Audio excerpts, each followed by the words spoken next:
అందరికీ నమస్కారం. Welcome to my channel. ఈ వీడియోలో ఇప్పుడే అందిన వార్త అండి. గురుకుల పాఠశాలలో ఘోరం.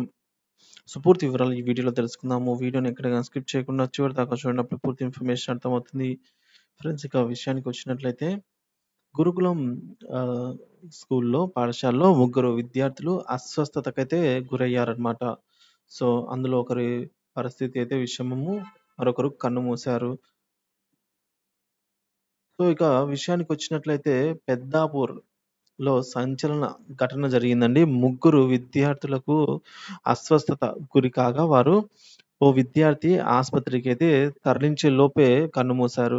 ఇక జిల్లా వ్యాప్తంగా ఈ విషయం అనేది సంచలనం రేపుతోంది. అసలు ఈ పాఠశాలలో ఏం జరుగుతుందో అర్థం కావట్లేదని చెప్తున్నారు అధికారులు.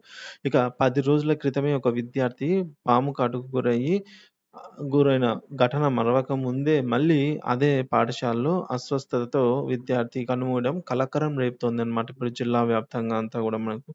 సో, శుక్రవారం తెల్లవారుజామున ఈరోజు సో, ముగ్గురు 6వ తరగతి విద్యార్థులకు అస్వస్థతకు గురయ్యారు.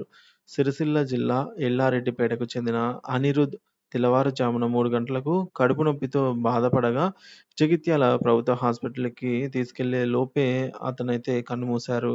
ఇక మెట్పల్లి మండలం ఆత్మకూరుకు చెందిన మోక్షిత్‌ను నిజామాబాద్ ప్రభుత్వ హాస్పిటల్‌కి తరలించగా, మల్యాల మండలం తాటిపెల్లి గ్రామానికి చెందిన హేమంత్ యాదవ్‌కు స్థానిక మెట్పల్లి ప్రభుత్వ హాస్పిటల్‌లో చికిత్స అందిస్తున్నట్టు హాస్పిటల్ సూపరింటెండెంట్ సజీద్ గారైతే మనకు తెలియజేశారు.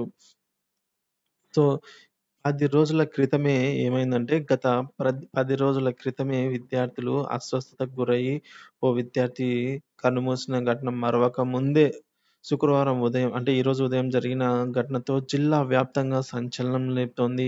సో, ఇంతకు గురుకుల పాఠశాలలో విద్యార్థులు కడుపు నొప్పితో చనిపోయారా? లేదా మరేదైనా ఇతర అవస్థకు గురై అయ్యారా? అనే దానిపైన అయితే పూర్తి వివరాలైతే తెలియాల్సి ఉంది.